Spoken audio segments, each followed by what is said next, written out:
So I was watching this thing where this guy showed this free phones talking to each other with ChatGPT and Grok, and they recognize each other as AI, and then they started like this gibberish, and you call it gibberlink, and that's something you can find on GitHub, and it's a lot in the sound of it, like this old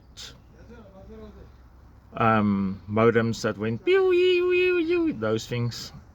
So it's almost the same as that, but it uses more like a barcode technology, but a human can't interpret it.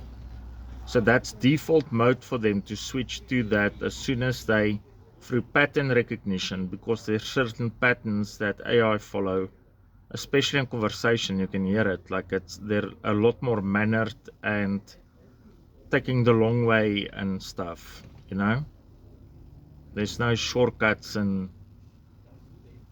but it'll get better and it'll get undetectable. So for now, that's how they know that each other is AI, and then they switch to a thing that you don't understand.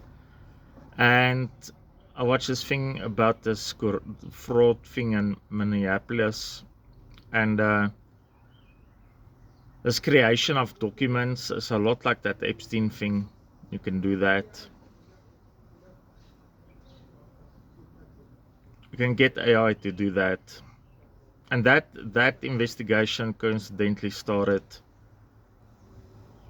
through a spelling mistake. I wonder how many spelling mistakes I make.